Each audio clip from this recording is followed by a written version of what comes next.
Так, ассаламу алейкум, приветствую всех. И снова я, почти дикий десантник.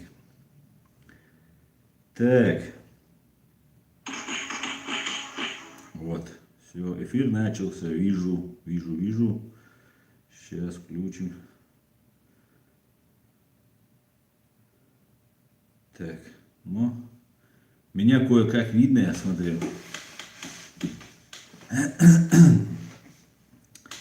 Ассаламу алейкум, Малик Махмудов, ва алейкум салам. Так, ждем, Аслан.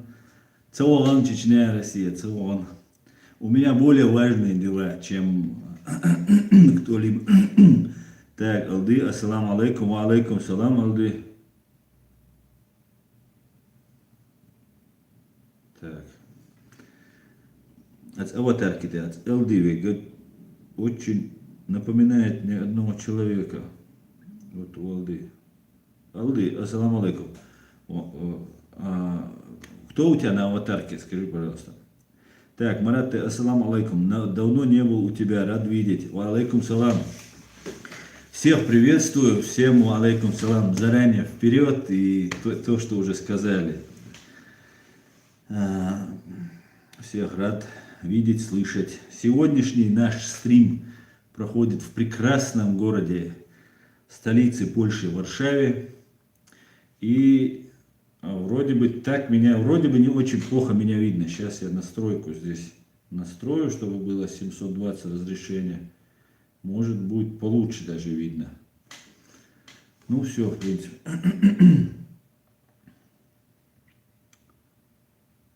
Так.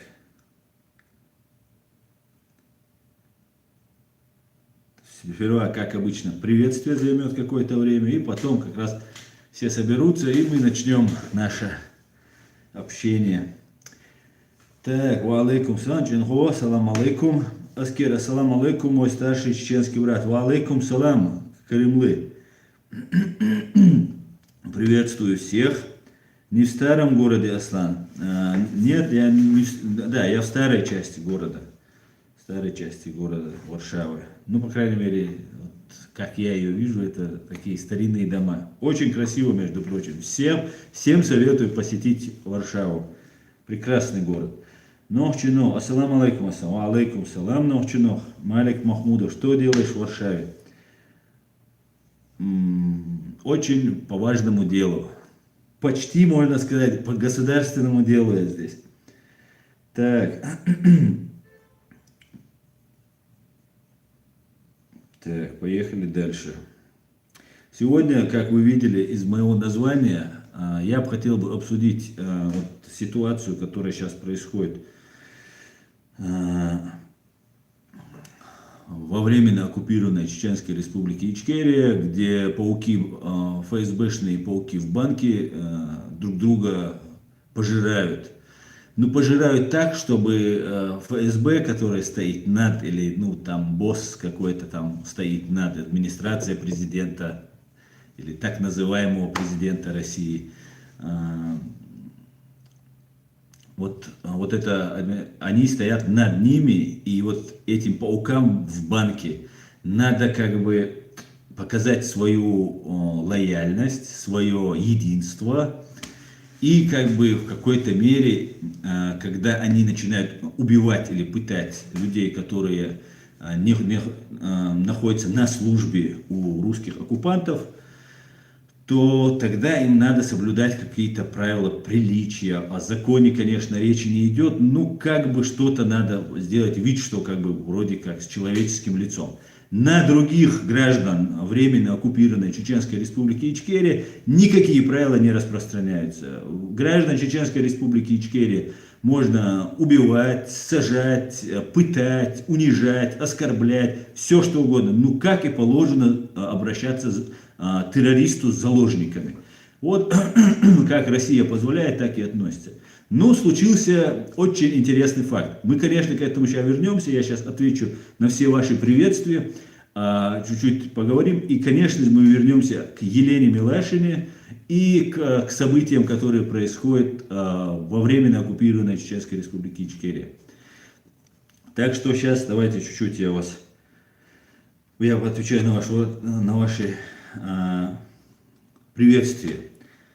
Видео. Ассаламу алейкум. Ва алейкум салам. Чинхо гостайна говорит. Да, практически государственная тайна.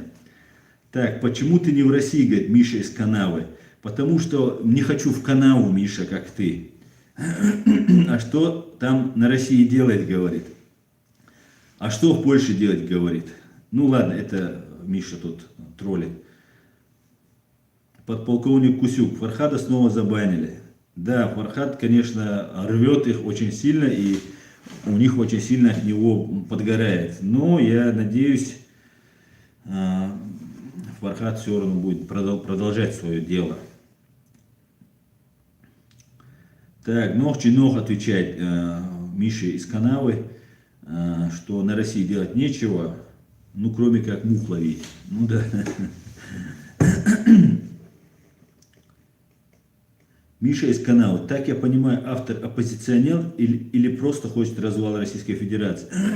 Я никакой не оппозиционер, я не отношусь ни к какой ни позиции, ни оппозиции России. Я вообще к России не отношусь. У меня был российский паспорт, и вынужденно мне его в нарушение международной конвенции нас обязали получить эти паспорта. И как человек, который приходилось выживать, я получил этот паспорт и пользовался вот этими своими привилегиями иметь вот этот паршивый, поганый российский паспорт, которого я бы с удовольствием не брал бы, если у меня была такая возможность. Но российская оккупационная армия нас вынудила взять этот паспорт, эти паспорта, также стать на воинский учет. И если вы не стояли на воинском учете, если вы не имеете российский паспорт, у вас с пропиской проблемы, вас могли убить, это очень распространено было, вас могли запытать, с вас могли вымогать деньги и так далее. Так действовала российская оккупационная армия. Поэтому я никакой не оппозиционер, я гражданин независимого, суверенного чеченского государства, которое в настоящее время временно оккупировано. Я развернуто ответил на твой вопрос. Так, я тут видел Алды. Алды, это не мое изображение. Если это не твое изображение, тогда понятно. Просто одного парня напоминает. Добрый вечер из Киева, говорит Лиана Сирота. Приветствую, Киев, приветствую, Лиана. Аскер, если провести анализ современной России и СССР второй половины 80-х, можно найти много общего. Все мы помним, чем все закончилось. Да, совершенно верно. И к этому идет, и мы будем всячески этому способствовать. Мы будем те, кто вобьет крышку гроба, гвоздь этой поганой фашистской России. Чечня не Россия. В Ютубе всех антипутинцев банят, говорит. Ну, не всех. Пока нас не банят, там есть правила, которые надо соблюдать. Фархад, конечно, ругается, матерится, и на него очень сильно вот в этом плане идет атака вот этих. И когда есть жалобы, то YouTube реагирует. Иногда, конечно, неправомерно, неправомочно, но что делать? Пока мы разобщены, украинцы отдельно, чеченцы отдельно, грузины отдельно, русские оппозиционеры в самой России отдельно, и как бы остальные тоже разобщены. Вся наша проблема в том, что мы разобщены. Как только объединимся, у нас будет единый центр, единый мозг из наших руководителей, то, конечно же, дело пойдет быстрее, веселее и обязательно приведет к победе, к полнейшей.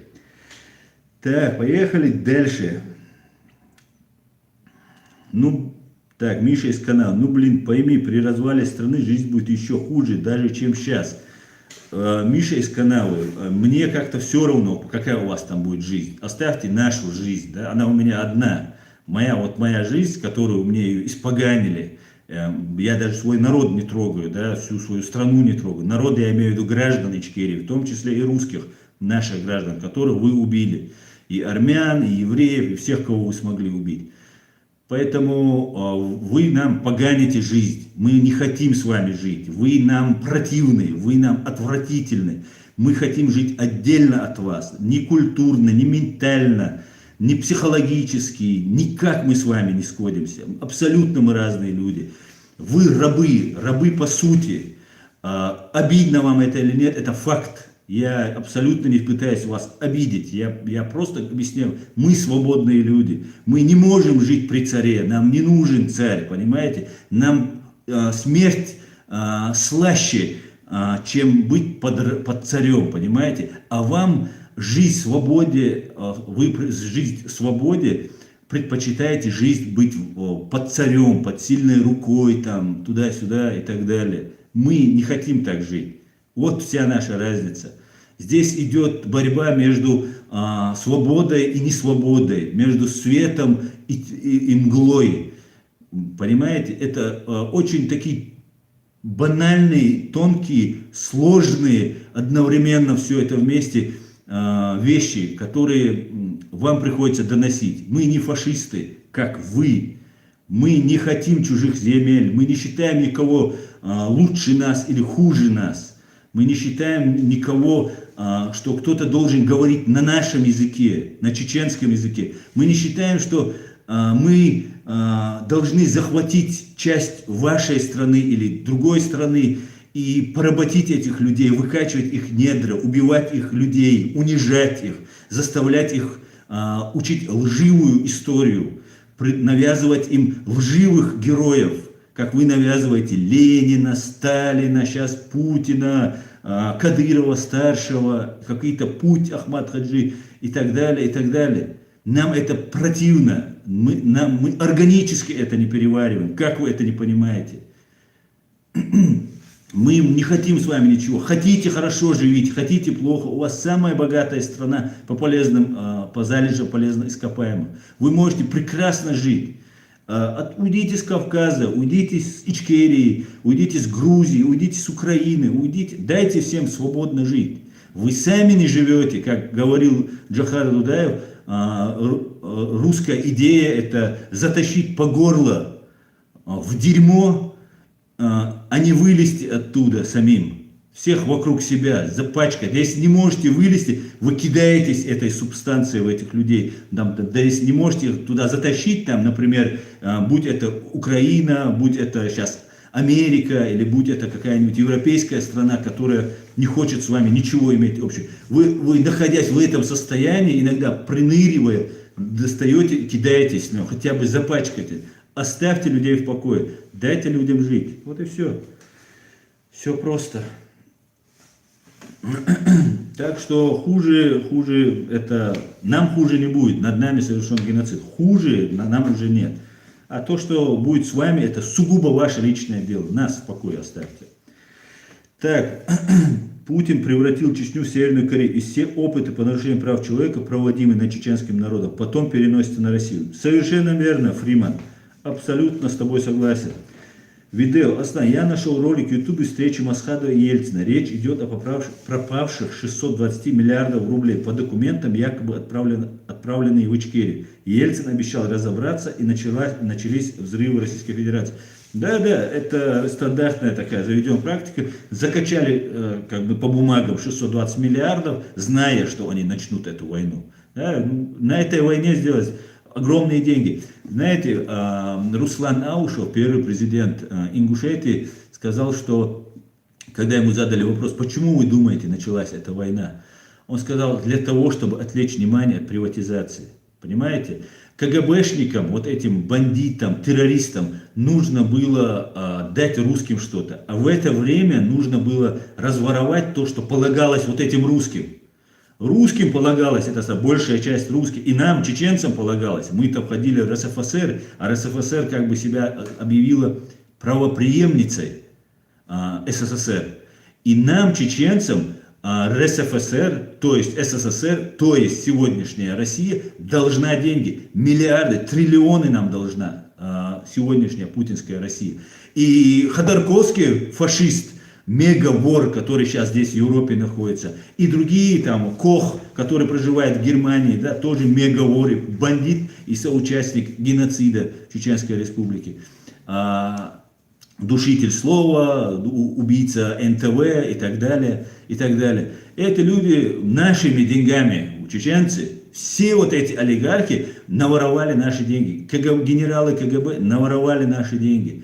И для того, чтобы русских отвлечь и не дать этим русским вот свою эту приватизацию, ну, часть вот этого советского добра, которое было нажито, устроили войну.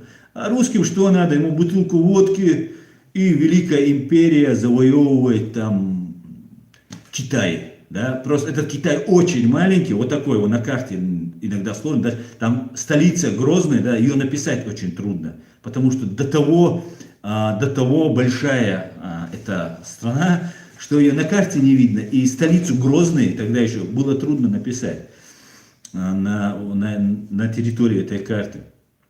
И вот бросились покорять такую вот мощную страну, бились как могли и так далее.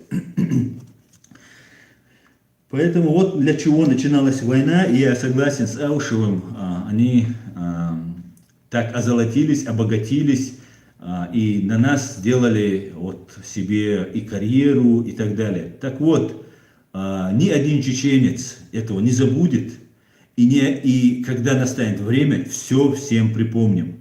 Все документируется, все собрано огромными мега гигабайты информации лежит, и мы все будем, конечно же, всячески привлекать по мере наших сил и возможностей этих бандитов и террористов, преступников ответственности. И вот так они воровали эти миллиарды. Так, Нохчино, Асламбей, продолжай в том же духе, и скоро Рашки конец. Да, мула, Нохчино. Так. Как вы относитесь к Виссерману, Олег Лазука? И Виссерману я отношусь отрицательно. Если вы про Анатолия Вассермана говорите, то к Анатолию Вассерману я отношусь отрицательно. Это мерзавец, самый настоящий. Ну, умный. Умные мерзавцы тоже бывают. Так. Ассалам алейкум, Вижири, говорит Саид из Багдада. Ва алейкум салам, Саид. Максим Гело, я в ФБ подписался на Хусейна Исханова, а ты присутствуешь в ФБ. Привет из Украины. Привет, Максим Гело или Гелло. Да, я присутствую под своим ником. У меня под каждым видео описание есть оба моих аккаунта. Один мой основной аккаунт, другой мой запасной аккаунт. И также называется Аслан Арцуев. В Фейсбуке я есть.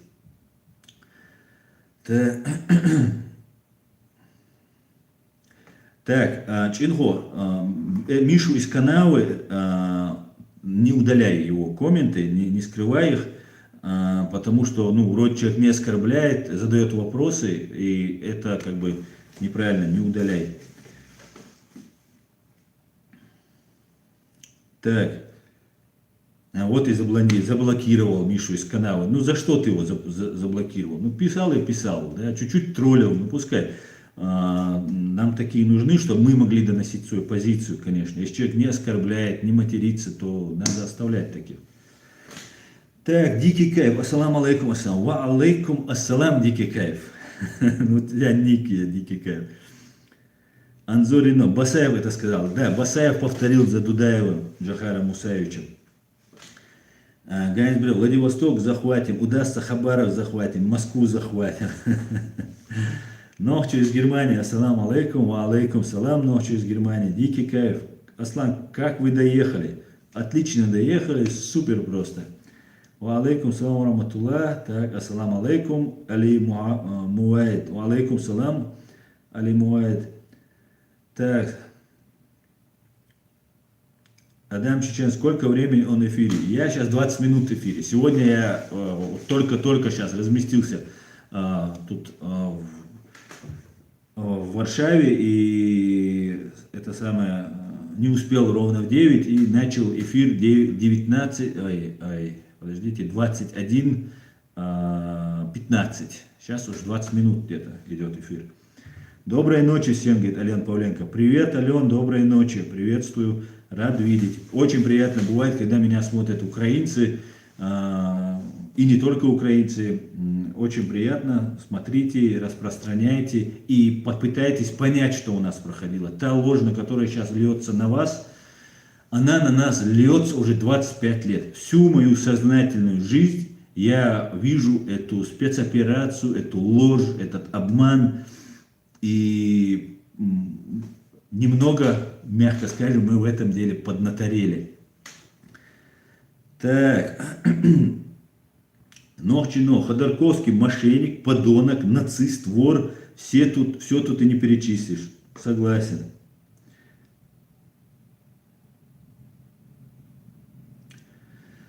Так, ассаламу алейкум, Батал Бергман, ассаламу алейкум. Аслан, хорошо, что ты у нас есть. Здоровья тебе и удачи в нашем общем деле. Дейрейскуль, ва алейкум салам. Дейрейскуль. Не все русские такие плохие, как вы думаете, говорит Данил Дубовик. Я не думаю, что все русские плохие. Я думаю, что русские имперцы, то есть фашисты, как их называл Дудаев, русисты. Русизм хуже фашизма. Да? И я считаю, что русские по большей части свои имперцы. Но я опять же, как бы это ни казалось странным, я много лет прожил в России, я всю свою жизнь, как вы видите, я говорю на русском языке более-менее сносно, я очень много общался с русскими, дружил с русскими, и я знаю, что есть во всех смыслах золотые люди среди этих людей. Но их очень мало. К сожалению, большому сожалению, если бы было бы много, то, что пережили мы бы не пережили бы.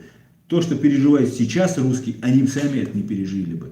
Вот в чем проблема. И как бы это ни было неприятно, даже мне это говорить, а потом мне иногда приходится объяснять, что я не всех имею в виду. Я буду так говорить, потому что это правда. А я здесь буду говорить реальность, настоящую, правдивую, как я ее вижу. Вот такие вот дела.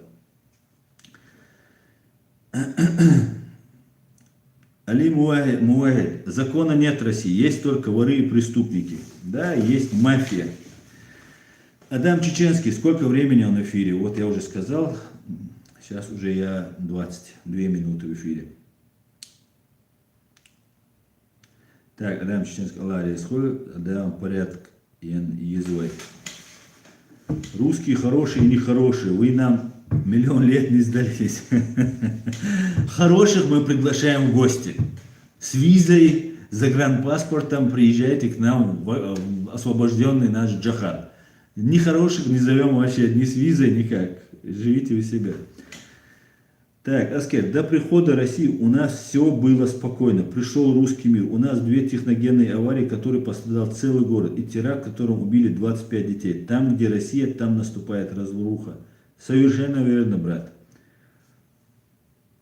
Так.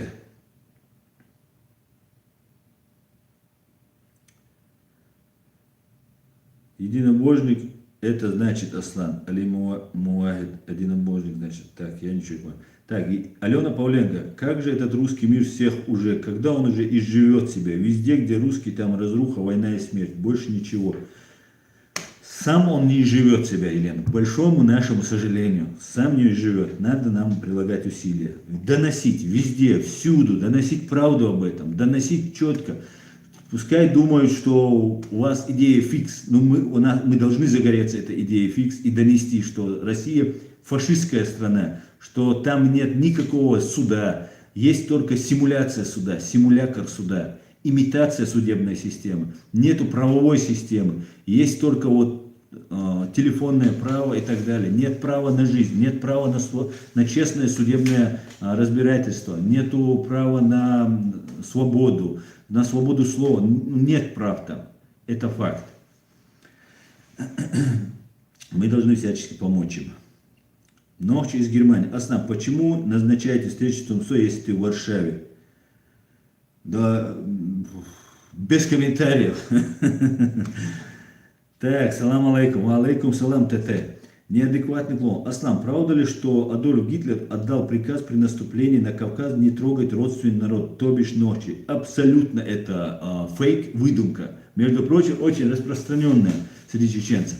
Чеченцы любят, когда иногда, ну, там, говорят, какие они хорошие, какие они такие, там, лесть, скажем так, да, нравится некоторым чеченцам, потому что слишком много на нас льется грязи, а мы знаем, что мы не такие. И у чеченцев иногда просто не опускаются до уровня оправдываться даже, да, говорят там террорист, бандит, ну, он считает ниже своего достоинства, ну, какой я террорист, я бандит, да, я ниже своего достоинства считаю. И вот когда кто-то нас хвалит и говорит, что хороший, и особенно если этот кто-то, кто хвалит враг России, то кажется это объективно и честно. Но, к сожалению или к счастью, Адольф Гитлер так не говорил. Адольф Гитлер был таким же убийцей и подонком, как был Сталин, но не убивал своих граждан. Но от этого он человеком не становится. Если ты убиваешь одного человека или весь народ, это то же самое, поэтому Гитлер был подонком. И когда нам вменили то, что мы были пособниками Гитлера, и мы всячески, конечно, это наши историки, наши интеллектуалы отвергали это, доказывая, что это не так, вот как сейчас обвиняют нас в том, что мы геноцид устроили над русским населением, над своими гражданами, которых мы больше, чем чеченцев защищали. Юридически это зафиксировано, что специальная комиссия была создана для защиты русских, наших русских граждан нашей страны. И тогда нам навязали вот эту идею, что Гитлер к нам хорошо относился, и мы как бы к ним хорошо относились. И некоторые чеченцы на это ведутся и говорят: о, Гитлер красавчик, туда-сюда. Чем они это объясняют? Они не вдаются в подробности, что Гитлер убивал целые народы, что Гитлер развязывал войны, что врал, применял запрещенные, жесткие, жестокие методы, и так далее, и так далее. Они этого многие не знают, они знают, что Гитлер воевал против русских, и против чеченцев тоже, потому что чеченцев гнали на эту войну, а кого не гнали, того расстреливали. А во-вторых, известно, что вот Гитлер такой был защитник чеченцев, и мы как бы пострадали из-за немцев, получается, да, за то, что вот мы заступились там за немцев и так далее. Это все фейк, конечно, были, кто надеялся, что придут освободители, хоть откуда, хоть инопланетян, и не важно, да, кто эти люди будут. По крайней мере, хуже СССР, хуже коммунистов никто в этом мире быть не может, и многие наши это понимали. И вот нам закидывают вот эту идею, что мы вот там, Гитлер нам сказал это, а мы сказали это, и как бы вроде прослеживается связь, что чеченцы и немцы, нацисты, гитлеровцы, что они как бы в какой-то степени друзья-товарищи. Да? Нет. Мы никак, нам не нужна ни лесть, ни похвала, тем более от Гитлера, и он этого не говорил. Гитлер такой же ублюдок и подонок, и преступник. Так, поехали дальше. Дикий кайф, приходится шифроваться. Интересно, кто же ты, Дикий кайф? Так, давайте я перемотаю. Так, Аслан, ты приедешь в Вену 11-12 на мероприятие в связи с 25-летием начала войны. Да, 11 декабря вы есть планируете, я постараюсь, конечно же, быть. Да, Алмула. Но мы это, Азбек, обсудим. Да, Алмула, Асланбек. Да, Алмула, приеду. Дикий кайф. Аслан, например, есть недолюди, которые отобрали у людей земли и имущество, пользуясь своим предательским положением. Например, родовые земли как в горах, так и на равнине. А будущее чирию возврат будет. Будущее чирию возврат будет. Я не понимаю, о чем ты говоришь. Если ты про землю Дагестана, то землю чеченцев, которые сейчас находятся как бы в Дагестане, то я думаю... Сейчас я не могу на это ответить. Конечно, наши земли надо вернуть. Дома людей, которых выслали и до сих пор не восстановили справедливость, как в пригородном районе Ингушетии, так и в Ауховском районе сегодняшнего Дагестана, конечно, надо будет это восстанавливать. Но это не сейчас, это сейчас не до этого, да. Я хочу, чтобы на Кавказе не было границ вообще, как этого нет сейчас в Европе. Чтобы Кавказ стал единым государством, единым союзным государством. Байсагур Вайнаски. Ассаламу алейкум, Асна. Есть новости про убийцу Зелимхана. Что говорят сами простые немцы об этом? Что говорит официальная Германия? Ва алейкум салам.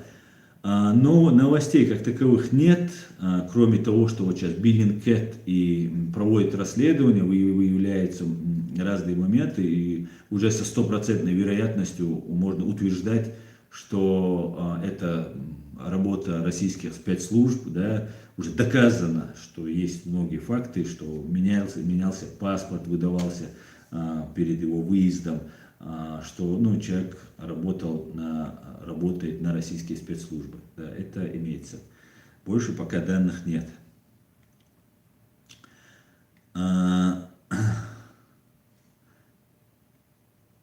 Так, поехали дальше. Добрый вечер, Аслан. Приветствую, Донатас Успалис. Приветствую. Так, Батал Бергман. Данил Дубовик. Ты прав, русские не такие плохие, как о них думают. Они гораздо хуже. Не все, Батал. Я хоть и сам говорю русский, но когда кто-то говорит за всех, то я невольно становлюсь адвокатом. И не хочу, чтобы на всех говорили. Чечня не Россия. Владимир Путин и Крыму хотели, и в Донбассе, Луганске хотели только под угрозой. Да, совершенно верно. Леди 1974. Асланбей, как здоровье драгоценно? Все отлично, спасибо, леди. Дейл Рейсхур, все отлично. Кашель еще есть, но мы боремся, Дел. Рустам его, да, Ангушт, Аслан, молодец, ты говоришь правду, дай Аллах тебе сил и здоровья.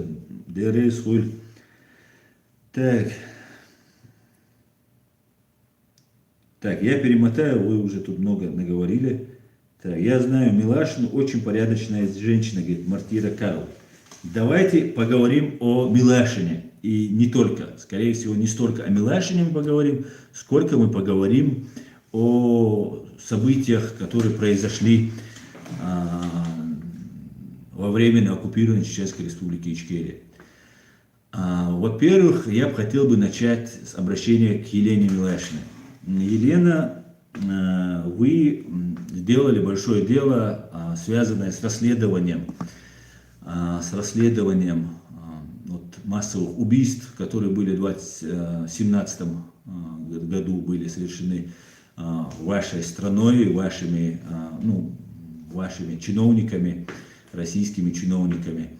И, конечно же, как гражданка России, и исходя из того, что в России больше нету людей, которые нам помогают, которые очень мало, скажем так, говорят правду, я не знаю, с какой целью вы это делали. Делали вы это для того, чтобы навредить Кадырову, или вы делали это как профессиональный долг для восстановления справедливости? Но для тех людей, чьи родственники погибли, а потом некоторых, как мы знаем, осудили на большие сроки, тех, кто не был казнен, благодаря в том числе вашему вмешательству в это дело, я хочу от себя лично передать, выразить свою глубокую благодарность и к вам личное уважение. Независимость, для чего вы делаете, даже если вы делали по заданию к ФСБ, чтобы свергнуть там Кадырова, да, для нас, для этих людей это была большая польза. И я могу от чеченца, от кадыровца какого-нибудь или еще кого-нибудь, я могу от него требовать, или даже от нашего русского, который наш гражданин, требовать, что ты не имеешь права, ты гражданин этой страны, то, что ты занимаешься, пророссийские позиции занимаешь, что ты предатель. К вам я этого не могу сказать. Вы гражданка России, и ваши спецслужбы, даже если кровавая террористическая ФСБ, это ваши спецслужбы. Да? И я не могу вам ставить вину, что вы работаете там. Надо признать, не хотя, что даже в ФСБ есть нормальные люди. В том числе был такой Александр Литвиненко. И я думаю, что еще они там имеются. Их очень мало, как и по большой части русских в России. Ну, сейчас не об этом, да. Вы сделали большое дело. Вы очень смелая женщина. Сейчас, вот в данный момент, вот то, что вы сейчас расследуете, я хотел бы донести до вас свою информацию. Говорят, что вот вы сказали в вашей газете, вы там написали большую статью, подробную, с некоторыми моментами я не согласен, конечно же, но надо признать, что по большей части я согласен. То, что вы сказали, это правда. Все, что вы там сказали, это истина. Может быть, отравления не было, может, попытки отравления не было, но в планах, возможно, это было, в планах. Может быть, и была эта попытка отравления, я сейчас не буду забегать вперед. По моей информации, которую я располагаю, до сих пор находятся люди в застенках, не только вот этот мэр Аргуна, который в очень тяжелом состоянии сейчас находится. Есть еще люди, которых тоже пытали. И это только то, что касается вот заговора против Кадырова. Есть еще и другие, которые тоже томятся, которых незаконно пытают, убивают. И вот этот конвейер под конфетти, под салюты, украшенный там светодиодами город, происходит вот этот геноцид, это продолжается. Ну, сейчас поговорим только о том, что вы вот расследовали это дело. Так вот, Елена, все, что вы говорили, еще раз говорю, это правда.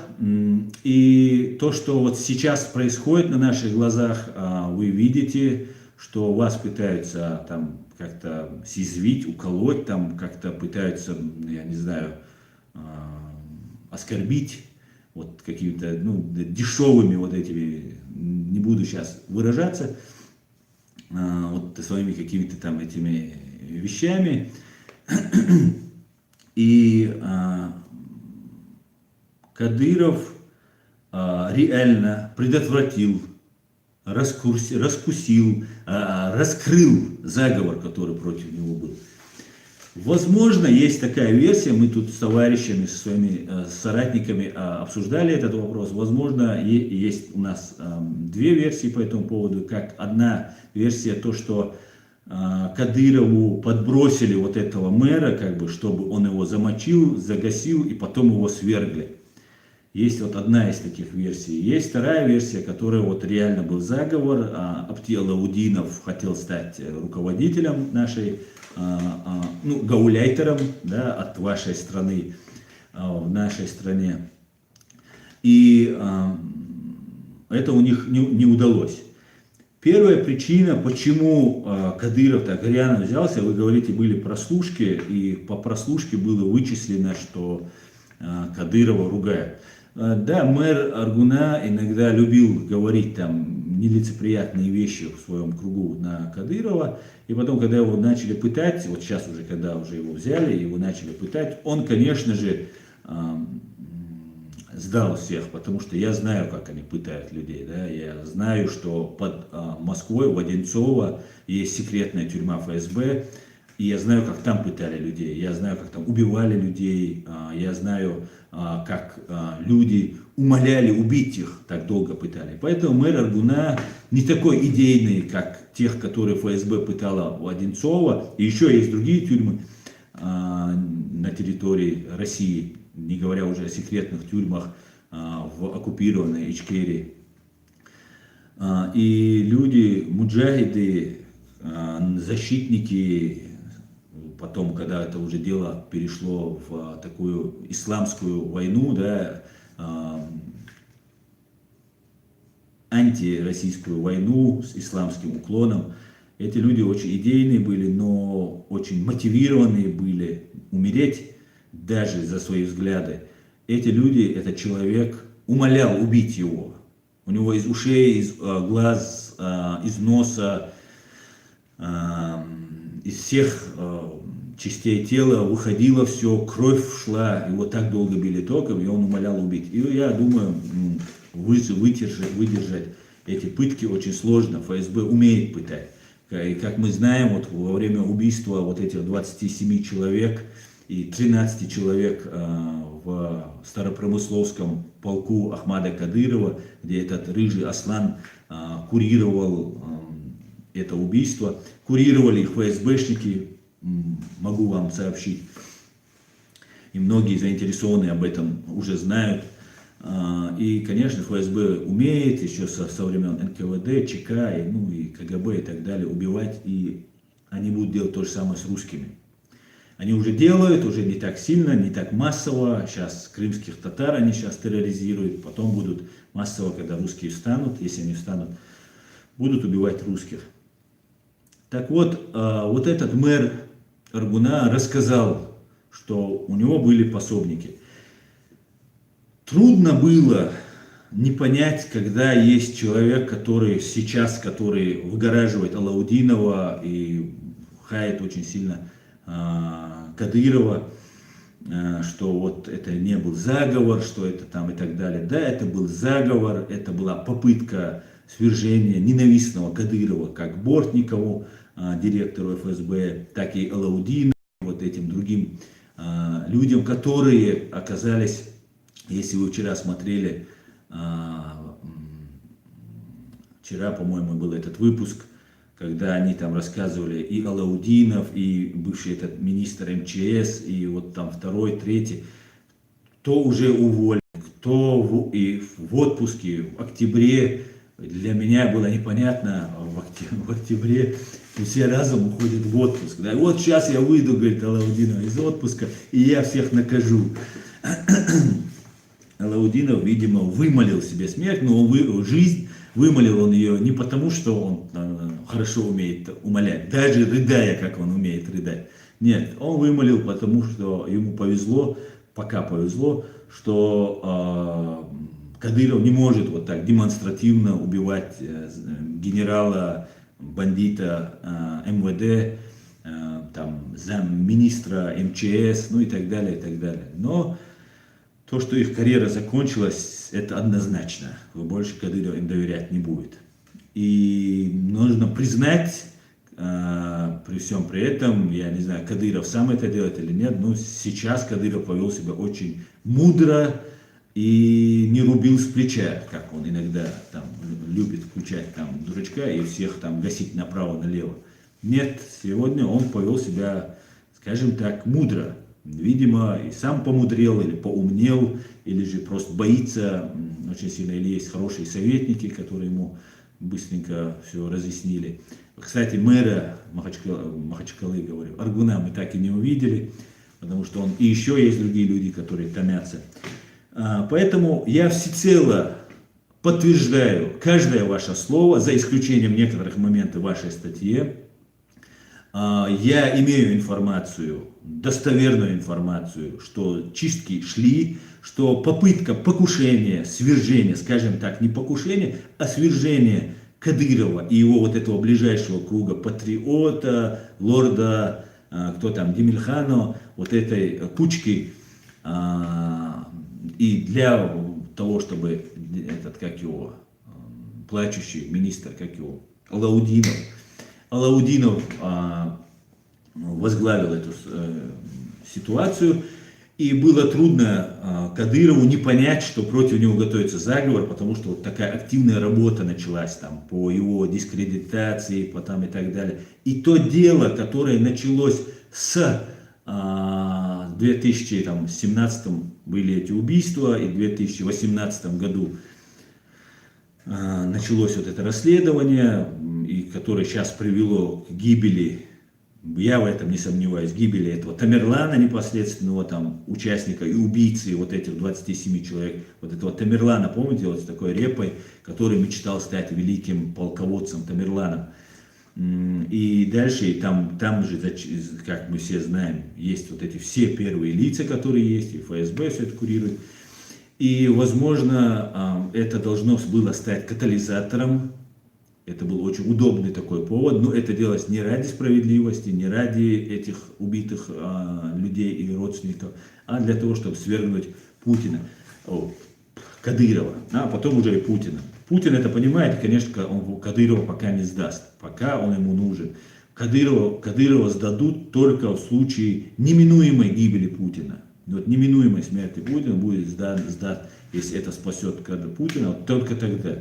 Там очень хорошие позиции у этого Кадырова. Поэтому еще раз подтверждаю ваши слова. Попытка свержения была. Сейчас переиграли, аккуратно переиграли, неплохо переиграли. Заставили вот этих всех дважды предателей сыграть спектакль.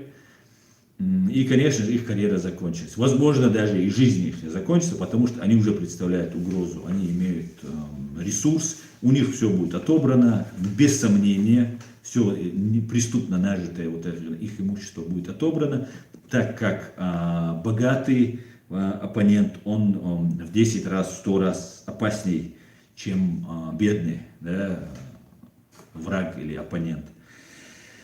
Еще раз выражаю вам свое глубочайшее признание, благодарность, и я надеюсь, что вы не будете, скажем так, делать что-то против совести, прикрываясь большими, святыми, светлыми идеями ради того, чтобы достичь каких-то других результатов, прикрываясь вот такими святыми для нас, чеченцев. Каждый чеченец, которого убивают, ваша страна, ваши чиновники, для нас это чеченец целый мир. Каждый чеченец, который сидит в тюрьме, которого вы запытываете, и все чеченцы сейчас находятся в заложниках, и с ними можно делать все, что угодно, можно убивать, пытать, запугивать. Я здесь нахожусь, и мне поступают угрозы, меня заказали, за меня уже заплатили, и так далее, но это делает ваша страна. И я бы очень хотел бы видеть в вашем лице, пускай российского чиновника, российскую журналистку, которая имеет свои контакты в ФСБ, но, по крайней мере, не подлость вот с таких людей, как вы. Анна Политковская, которая является единственной женщиной, не чеченкой, награжденной высшей честью, высшей наградой чеченского государства «Честь нации», единственная женщина не чеченка, скажем так, в какой-то степени ей тоже не доверяли.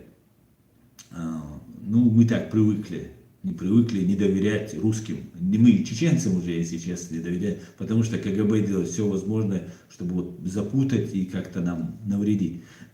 Я надеюсь, вы честный и искренний человек, и спасибо вам большое, Елена. Перейдем дальше к нашим вопросам. Так.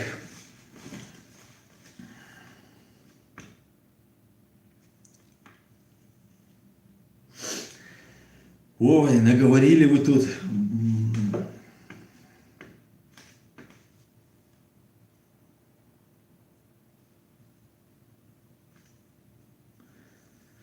Так. Ну, давайте я тогда не буду все читать, потому что это очень много займет времени. Так. Всем объединяться, Али Муахид, всем объединиться вместе, как один кулак, и будет объявить шариат через Украину, зайдем в Кремль. А зачем через Украину шариат объявлять? Так, Александр Салтан, Серега Харьковский, слава Украины, героям слава. Так, Бислам Билту, ассаламу алейкум, Аслан Хаджи, ва алейкум салам. Ну, я не хаджи, я в хаджи еще не был. Так, слава нации, Сергей Харьковский сказал. Станислав Насвайко. Так, все между собой люди общаются. Я не виноват, что родился русским же, говорит Данил Дубовик. Нет, конечно, ты не виноват. Дело же не в русском, да, дело в имперстве. Если в тебе нет этого имперства, то есть фашизма, то есть русизма, то никаких проблем. Ты нам брат, сват и кондрат. Вообще никаких проблем. Главное, если есть русизм тебе, если есть это имперство, что ты считаешь, что я должен говорить на твоем языке, что ты считаешь, что мои недра должны принадлежать тебе, что моя культура должна стоять ниже твоей культуры, моя земля должна быть твоей землей, ты фашист, ты мне не друг. Если ты так не считаешь, как и я не считаю, между прочим, что твое должно быть моим, хоть что-либо, твое это твое, мое это мое. Вот в таком случае мы находим с тобой общий язык. Ни с кем на этой земле у нас нет никаких проблем, кто не хочет моего, нашего. Мы не хотим чужого. Ну и свое, конечно же, мы не отдадим никогда. Запомните это. Так, Мартира Карл. Игра Кощея в руках Украины. Да, ты перефразировал первого президента ЧЧРИ Джохара Дудаева. Солнце свободы зайдет со стороны Украины. Иншаллах, оно зайдет оттуда, и оно восходит. Украинцы сейчас пока тут не могут между собой тут моменты решить. Но как только они решат, тогда посмотрим. И мы все должны объединиться. Мы как один должны стать на помощь Украине. Безвозмездно, без вперед сейчас планы Украины выдвигаются. Украина никогда не поступит с нами подло. Иншаллах не поступит. Будем надеяться. Свободная, честная Украина. Не Енины, которые выдали Тумгоева. Не продажные вот эти твари, которые заслуживают наказания, которых надо привлекать к ответственности. А настоящие, свободные казаки, свободные украинцы. Никогда не поступят подло. Потому что они знают слово свобода, что такое, слово мужчины, что такое, и что такое репутация. Для них не пустой звук. Впрочем, как и для всех свободных людей. Так, почему Россия некоторым республикам не мешала Россия получить независимость в Чечне по начала? Ничего не понял. Так, Али Муаев, нам нужно Украине всем вместе объединиться. Если нет, знаете, вы уже труп. Там есть Мансур и его батальон. Да, совершенно верно. Там его Муслим зовут. Муслим Чеберлоевский.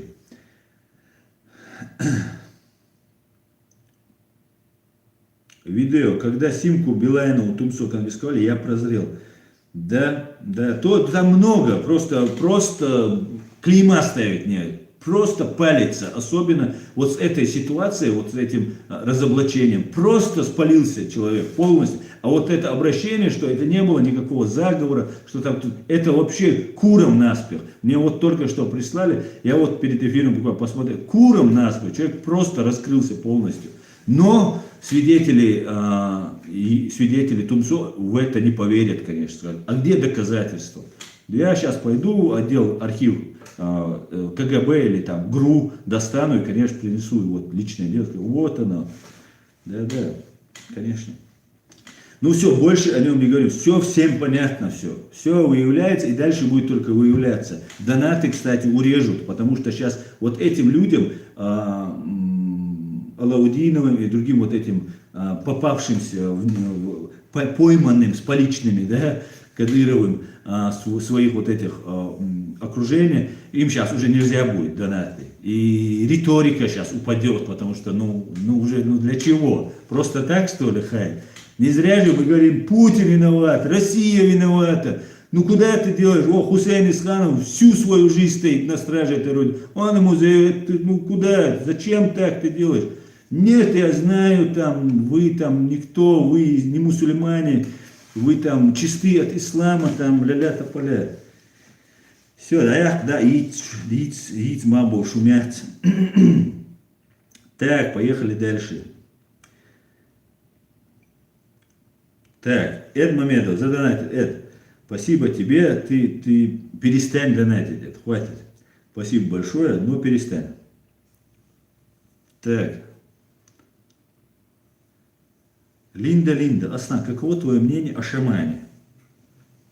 Линда, я вначале, это хороший вопрос, я думал над этим человеком. Этот человек мне вначале казался не от мира сего, чуть-чуть таким дурковатым человеком, скажем так.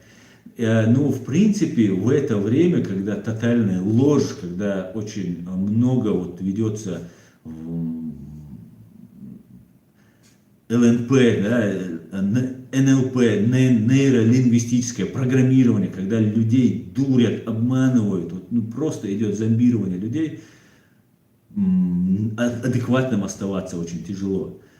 И когда человек начал говорить, да, я не верю в шаманизм, я не верю вот в его вот эти вещи, у меня другая религия, я по-другому смотрю на это, но я верю, что этот человек в это верит. И это его право, как мое право, да, верить в то, что я верю. И я посмотрел, и этот человек очень даже адекватен.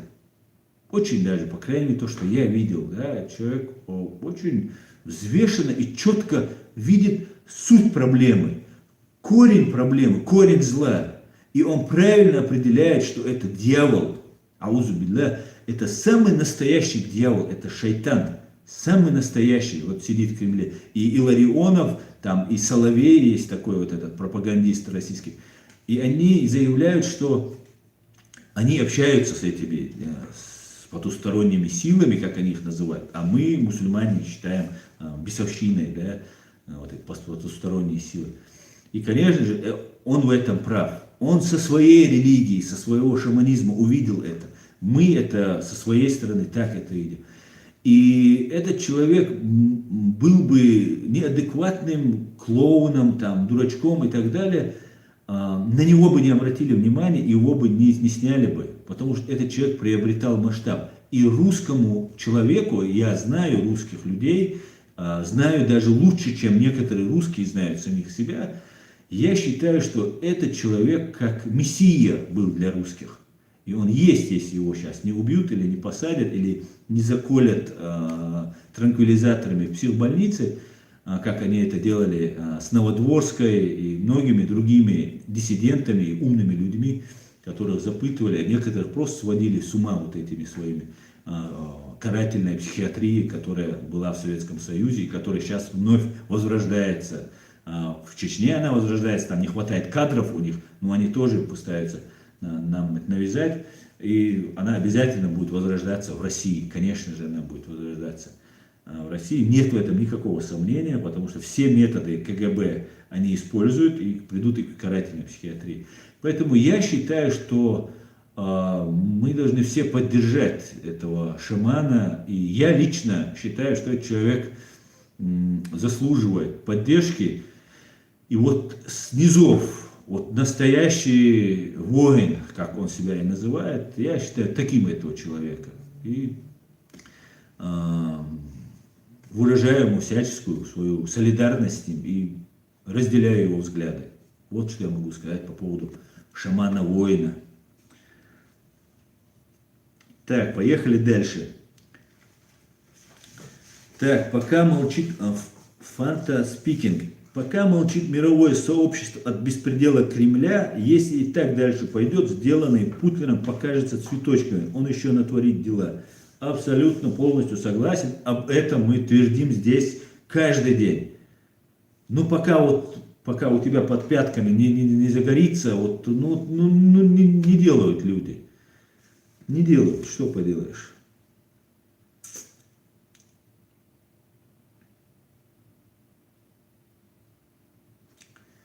Так.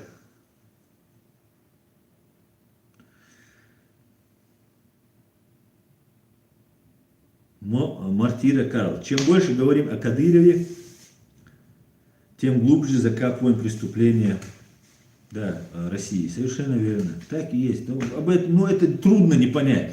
Знаете, когда я сюда приехал, здесь есть такая правозащитница, я ее не знал, да, я многих не знал, я вообще был далек, не то что далек, меня это волновало, меня это беспокоило, но когда вот я начал заниматься правозащитой, уже вот тогда я уже втянулся в это дело и ужаснулся, я знал, что все тяжело, все плохо, ну насколько, я знаю, что есть сейчас люди в России, чеченцы, не только чеченцы, другие, которые, когда узнают, насколько это все запущено, это в таком плачевном состоянии, что они ужаснутся, как ужаснулся я от этого всего. И когда я начал говорить, Кадыров, и она мне написала в Фейсбуке, говорит, когда ты говоришь Кадыров, я ее не знал вообще, Это, но я знал, что она одна из наших, она эстонка по национальности, она правозащитница, я видел ее посты, там, и то лично не знаком, небольшое время был с ней знаком, даже по Фейсбуку.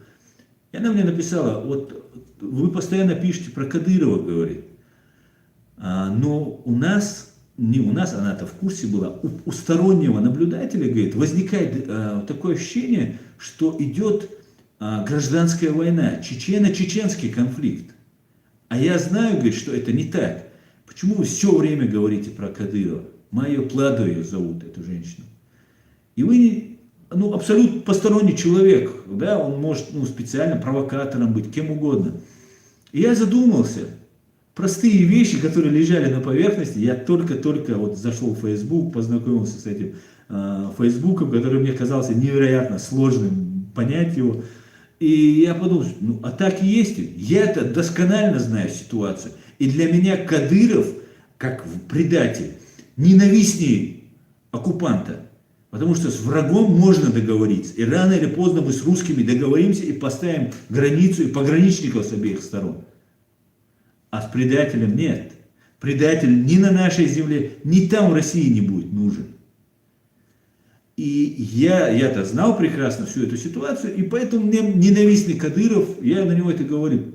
И когда мне посторонняя женщина, женщина сказала такое, я задумался, а так и действовать. Многие же вообще не представляют вот эту запутанную кашу, которую устроила Россия, КГБ, ФСБ, она многим непонятна. А я сижу и хаю только Кадырова, потому что он мне ненавистен. И то же самое было, когда я обратился, сказал, Вася, ты должен понять, это не так. Многие не понимают. Нет, я думаю, нет, человек не понимает, это Хусейн сказал. Потом он сказал, опять, Вася, как-то, нет, вообще, пошли вы к черту. Вот такое отношение было. И ты делаешь выводы, что-то тут не то. Вроде человек не дурак, чтобы не понять, что это. Значит, враг, хуже врага. Так что, да, беды, преступления русских мы оставим русских. И те чеченцы, которые совершают эти преступления по приказу русских, являются соучастниками русских преступлений, а не чеченских преступлений. Они не из нас предатели. Пока они не раскаются, не извинятся и постараются максимально исправить то, что они сделали. Максимально. Так, поехали дальше. Так, как? Данил Дубовик. Афганистан, красивый, горный, дикий край. Приказ простой. Вставай, иди умирай. Да, было такое, Данил Дубовик. Александр Белый. Вату в печь и сжечь. Ну, это, да. Если не человека, а вату, то можно, людей сжигать не будем. Даже вату. Так, давайте я чуть-чуть вернусь. Дудаев считал, что НАТО может остановить империю. Да, совершенно верно. И только НАТО это может сделать, и только НАТО они боятся. Это факт. И Дудаев прекрасно понимал, как генерал советской армии, как в советской армии боятся НАТО.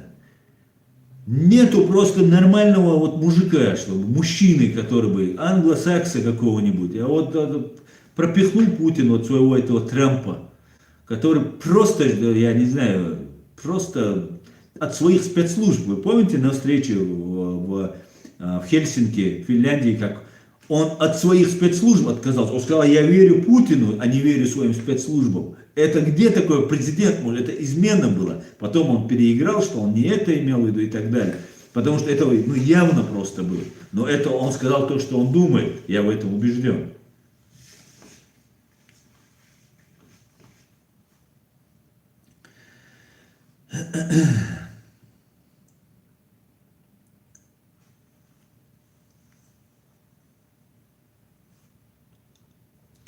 Так, поехали дальше. Аслан, почему ты не создашь свою агентурную сеть в тылу? Дикий кайф. Что ты имеешь в виду под тылом? Что значит тыл? Где? Ты имеешь в виду тут в Европе? Агентурная сеть, ну, у нас агентурной нет, но у нас есть добровольцы, волонтеры, которые очень много сейчас мне помогают, пишут, советуют. Я просто сейчас занят кое-какими очень масштабными проектами, и у меня просто физически не хватает времени вот на все. Я очень сейчас чуть запустил вот свою вот эту блогерскую деятельность. Я чат-рулетку, очень хотел бы чат-рулетку. Я вижу, как она интересна людям, как мне пишут, давай, давай. И это очень трудно, убивает огромное количество времени, потому что тебе приходится много общаться вообще с полным неадекватом, там полностью просто. Но надо выйти, найти более-менее не матерящегося, более-менее способного говорить. Если бы я показывал всех, вы ужаснулись, насколько плачевны дела у России. Это просто ужас. Конечно, по одной чат-рулетке сложно судить, но в этой чат-рулетке, ну вот срез всех слоев общества, они имеются. И адекватных, как и в нормальном, ну, в простой жизни, да, в реальной жизни, а не в чат-рулетке, там тоже очень мало. Так что я обязательно буду заниматься, агентурной сети у меня нет. Лаптикопытных много набежало, говорит Айдар Каримлы. Ричард Сваровский. Аслан. Кто такой Рыжий Аслан? Рыжий Аслан это командир полка имени Ахмада Кадырова. Два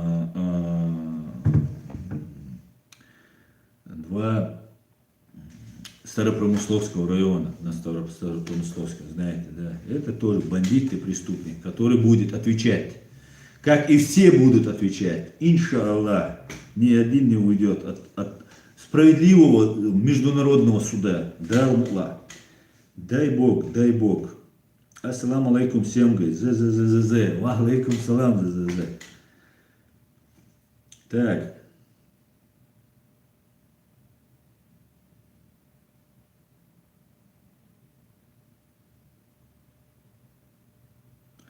Так, Аслан, забыл сказать, я предложим этим совместно выявлять агентов спецслужб России, они заинтересованы.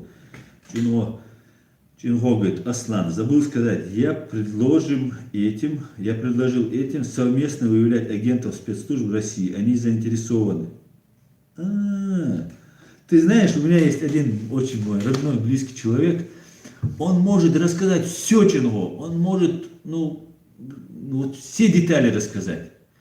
И потом, когда уже весь разговор, все закончилось, он может сказать, а ты знаешь, и вот я забыл тебе сказать одну вещь, и он может такую выдать, которая просто, вот то, что он до этого час мог рассказывать, меркнет просто. Ты приблизительно то же самое. Респект тебе, Чино, пообщаемся. Да-да, тут нормально работа ведется. Так, смерть оккупантам, свободу Ичкерии, СБУ Украины. СБУ Украины, приветствую. Так, вот, Чино напоминает, рыжий этот Аслан, который, это Аслан Ирисханов, Ричард по кличке, матерый убийца, матерейший, да, это палачи, это никакие не воины. Воин не убьет пленного, связав его и задушив альпинистским канатом. Нет, воин этого не сделает. Это обычные псы, убийцы. Это преступники, которые пленных, безоружных, невинных людей убивают. За все придется отвечать. Перед государством, на международном уровне, в международном суде.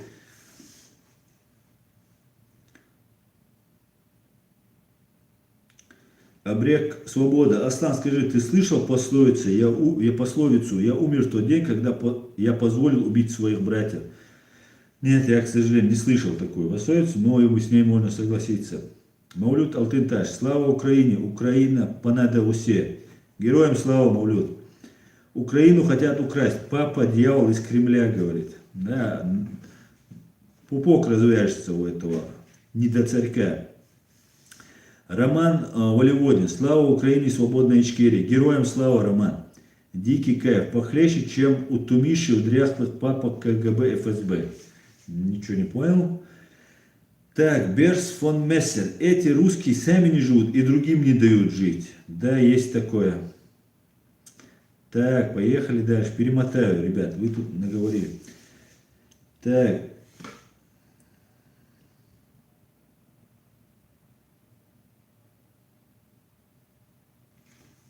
Чино говорит, ты Аслана этого, Ирисхана. Да какой он воин, собственной тени боится.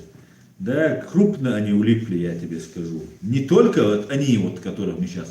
Все, кто причастен к преступлениям, убийствам, как пленных задержанных, невиновных, и даже виновных вы не имеете права убивать. Никто не имеет права пленного убивать. И пытать тем более. Убить, если еще как-то можно, по закону разрешается, да, при задержании, там, в целях самообороны и так далее, то пытать нельзя вообще никого, никогда. Ни пытать, ни убивать вы не имели права. Ни вооруженных наших солдат. Вы предатели, вы изменники Родины. Плюс еще вы убийцы. Вот за все придется отвечать.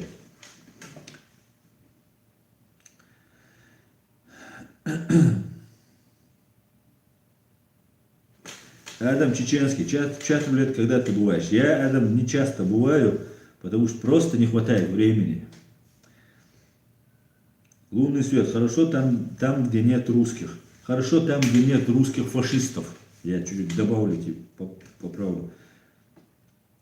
Украина – это Европа. Как относится к Горбовскому? Как к пропагандону обычному, бесстыдному лжецу я отношусь к Горбовскому. С удовольствием с ним в чат рулетки пообщался и размазал бы этого. Но я ему писал, я говорю, давай пообщаемся. Он мне не ответил, потому что сыкун. Извиняюсь.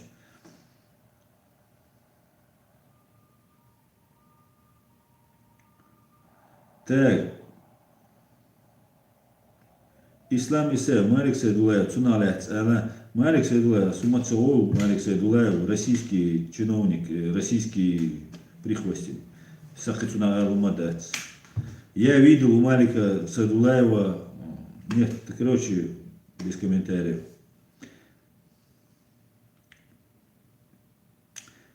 Так, ассаламу алейкум, говорит Аслан Керимов. Алейкум салам. Аслан неизвестный. Когда говоришь русский, ты имеешь в виду всю нацию или определенный круг. А я имею в виду большую часть русских, которых я знаю. Фашистов я имею в виду. Только фашистов. Которые не привержены империализму, имперству, фашизму. К этим русским у меня нет вообще никаких претензий. Вообще. А если эти люди порядочные и нормальные, адекватные, то это мои единомышленники. Потому что я придерживаюсь такого же мнения.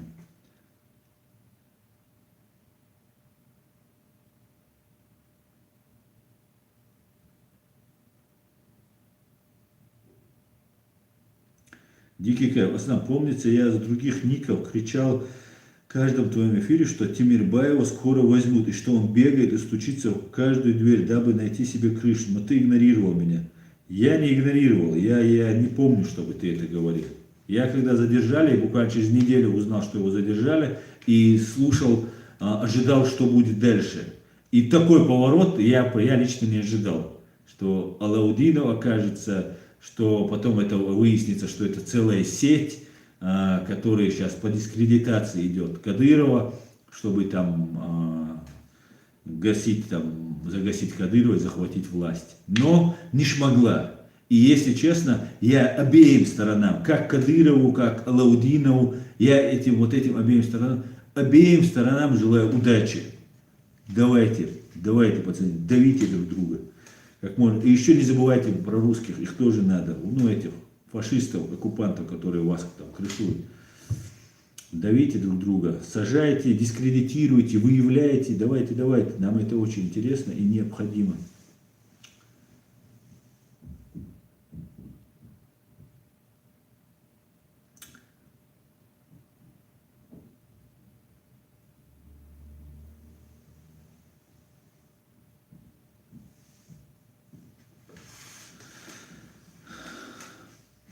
Так. У Умар Каибов. Ассаламу алейкум, брат. Как ты относишься к дагестанцам? Ва алейкум салам. Как к братьям, как можно относиться? Так, у тебя вопрос такой, прямой в лоб, без разговоров. Давай, как ты относишься, а потом будем разговаривать. Да? Как к братьям отношусь? Закро Окро. Подавляющее большинство русских на генном уровне больны русизмом. На генном я не верил, что в генах есть вот этот русизм, но вот на культурное воспитание закладывается. Это да, это самые настоящие русисты, фашисты. Я со всей ответственностью заявляю.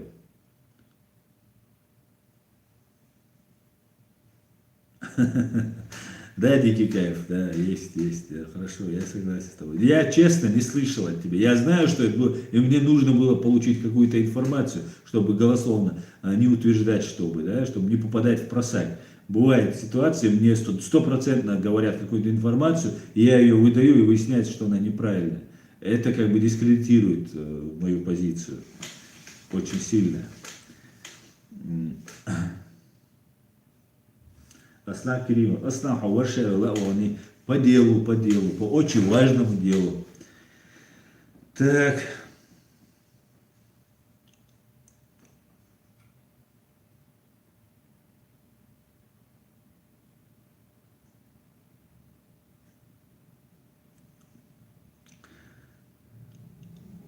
Так, давайте опять перемотаю, если что, извиняйте. Чечня не Россия, обрек свобода. А когда, ладно, опять про это, ладно. Солдат НАТО договор, Волсун, солдат НАТО, солдат НАТО, был такой здесь. Это ты, что ли, солдат? Спалился ты, дикий. Шифровался, я не выдержал. Умар Каибов, от души, брать, точно так же я отношусь к чеченцам и остальным мусульманам. Дай Аллах вам сил и в ваших непростых делах. Аминь. Спасибо, но это не наши, а наши. Так что, если ты с Кавказа, если ты относишь себя к нашим, то это наше общее дело. Так, только смешное. Ассаламу алейкум, Саваш Аслам. Ва алейкум салам, только смешное. Так, Мортира Карас. Самое интересное, народ России освободили от крепостничества 30 лет назад, но они сами прыгают ошейник, не могут без хозяина. Да, такая вот культура у людей, так воспитана.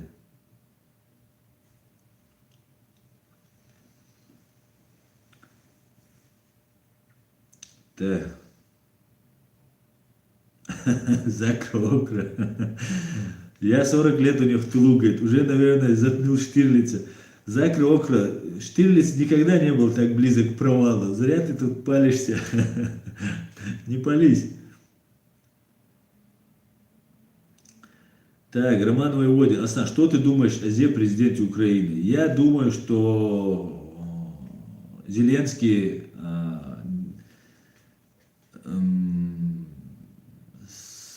со своим вот этим мировоззрением, которое он, может, до конца не понимает, я так думаю, влез не туда, где там просто не только акулы, просто бесовщина, дьявольщина, он туда влез. Я надеюсь, он сейчас разберется. И украинцы ему скажут: Вася, давай. Ну, извиняюсь, конечно, не будем президента дорогой, дружественной нашей страны так называть, из-за уважения и к президенту, и к народу Украины, но скажет: давай, Владимир, будь любезен, делай, как говорят. Я думаю так, украинцы разберутся, скажем так. Так, Берс фон Мессер. Немцы и чеченцы братья. Согласен, Берс? Берс фон Мессер. Аслан Керимов. Жечь всех гауляйтеров. Нет, это ведьм сжигали. А гауляйтеров под суд. Так, Чечня не Россия. Мне кажется, что Зеленский человек Путина. А Чечня не Россия. Я так не думаю. Я надеюсь, что это не так. Я очень на это надеюсь. Так, Ригна Кинг. Салам алейкум, маршал Хаду, Мокшал Хаду. Алейкум, Мокшал Хаду. Алейкум салам. Мокшал му, дикю я, дальше тут есть продолжение. Мокшал дикю, дал бухастер, берейс хоть. Так, Кория Пол, ты галушки любишь? Конечно, какой чеченец не любит галушки?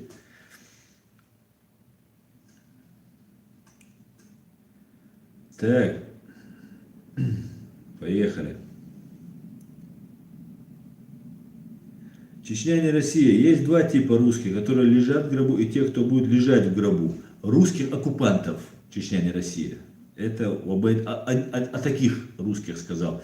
Сказал о русских о российских вояках, которые находятся на территории Чечении, тогда сказал Джохар Дудаев. Есть два типа ограниченного контингента, который останется, который уже находится в гробу и который предстоит оказаться в гробу. Других солдат у нас не будет, он сказал. И не будет. Не будет. И никогда хозяевами, что вот мы спокойно, и теперь мы хозяева, никогда этого не будет. Поймите, наконец, русские, убирайтесь. Никогда мы вам не будем рады. Никогда. И это не значит, что мы вас не любим. Да? Это такое свинство, да, сказать, вот ты не любишь русских, я пришел к тебе в дом, убил всех половину твоего домочадцев, закинул ноги тебе на стол, сижу, плююсь, бухаю водку и говорю, о, ты меня не любишь, Вася, как так? Да?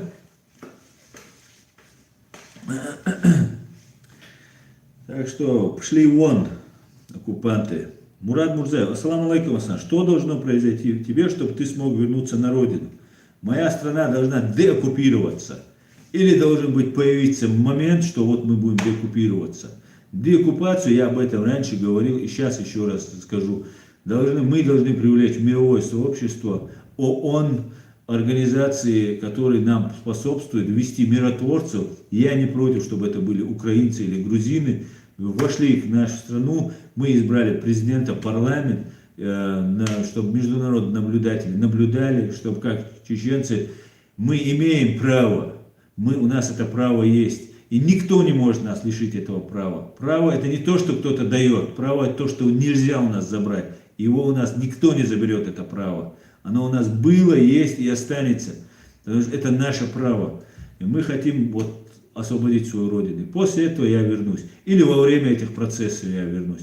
А если будет необходимость, в любое время, когда мне мои товарищи прикажут, иди, давай, надо выполнить. Любую команду, какая будет нам полезна, я буду выполнять. Но пока я не вижу смысла возвращаться и просто так отдавать себя в руки вот этим террористам, бандитам российским.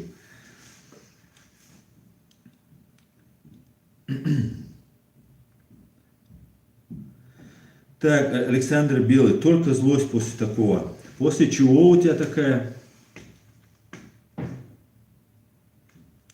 После чего? Злость у тебя, Александр. Так, Маулют Алтылташ, у меня расовая неприязнь ко всем русским. Так нельзя, Маулют, так нельзя. Как в корне нельзя. Даже говорить так нельзя, если ты даже так не думаешь. А если ты так думаешь, это просто это очень плохо. Очень плохо. И я не могу у себя здесь терпеть вот явную расовую. При всем уважении к своим подписчикам, к своим друзьям, я вот не могу этого позволить, потому что это уже путь в никуда. Мы становимся такими же фашистами. Мы не можем быть фашистами. Мы никогда не должны стать. Анзорину, крепостному Ивану ненавистен свободный дух чеченцев. Анзоров, верно. Лунный свет, плохие русские будут в плохих гробах.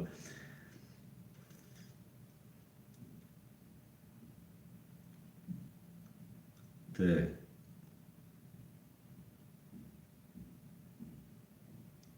Слегка боковой.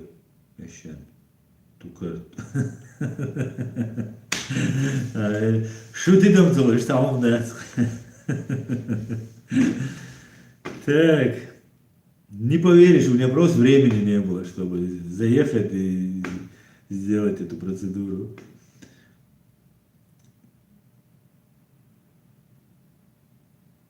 Александр. Александр. Аслан, приветствую, поддерживаю. Удачи, смерть москалям. Смерть оккупантским москалям.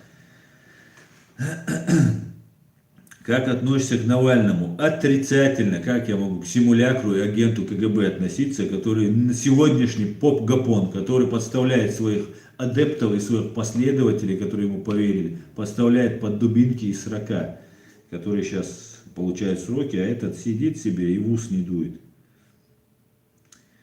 Так, видео. Аслан, ты прав, Аслан, еще не время идти домой. Да, еще не время, но оно уже близится. Тимур Биноевский, ассаламу алейкум ураматуллахи ва баракату. Аслан, слышал ли ты о Альберте Разине, который совершил акт самосожжения 10.09 у здания Госсовета УР Удмуртской Республики? Это который за язык, алейкум салам, за удмуртский язык, который бился и сжег себя 9 сентября. Вот, по-моему, да. Я это, по-моему, если это об этом человеке, то взрослый мужчина, за 60, по-моему, или даже 70 лет, который, конечно, слышал. И это осталось незамеченным. Как среди удмуртов там, по большей части, так и в основном русских. Ну, в России нет сейчас ничего, ни свободы слова нет. Альфред Кох, который сейчас такой весь диссидент, он уничтожал этот. Вот преступник, бандит, пособник геноцида Чеченской Республики. Живет себе тут и тратит миллионы, строит дома, строит, и все нормально. И у русских к нему нет претензий. Здесь русских огромное количество. У меня к нему есть претензии, а у русских к нему нет претензий. Он разворовал, убил свободу слова, задушил свободу слова по приказу Путина и КГБ. И здесь живет и дальше продолжает свою преступную деятельность, без сомнения. Так, нет никому дела до этого.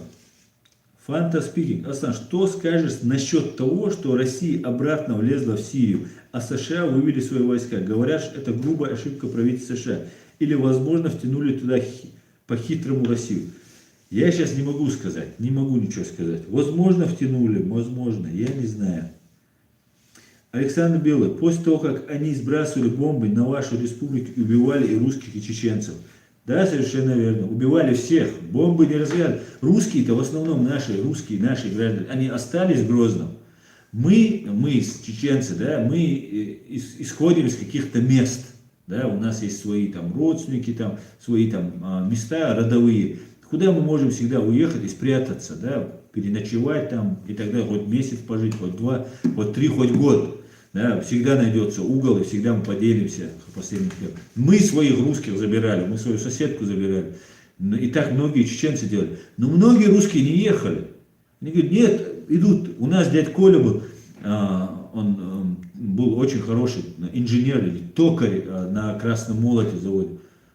Он сказал, мне бояться нечего. Он любил это дело, специалист очень хороший был. Сидел, выпишет, поехали, они сейчас тебя убьют. Вы что делать, дядь Толь, поехали. Он говорит, я не поеду. Они мне ничего не сделают, это свои, мне своих бояться нечего. Я как сейчас помню. И мне это вот так по сердцу порезало.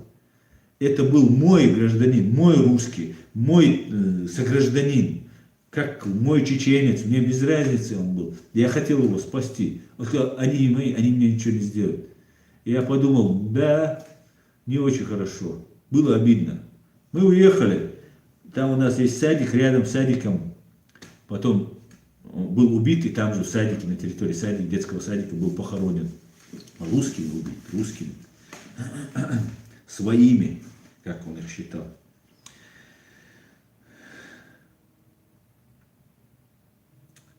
Так. Поехали дальше. Так, у нас сколько мы уже говорим? Вот пару минут и можно закругляться, ребят. Сегодня чуть-чуть я опять в дороге, да. Я уже всю Европу исколесил и дальше будем колесить. Придется колесить по этой прекраснейшей Европе. Так. Мавлют Алтытач. Я ненавижу русских за то, что они никогда не признают свои преступления. Они никогда не рассказывают о своих чудовищных преступлениях, что в Чечне, что в Грузии, Украине или в Сирии. Да, это, у тебя есть все основания это делать. Ненавидеть за преступления вот конкретно, но мы должны все равно как-то даже вот относиться. Да, если это имперец, вот, мы должны иметь к нему, есть такие нормальные люди. Есть. Очень мало, но есть.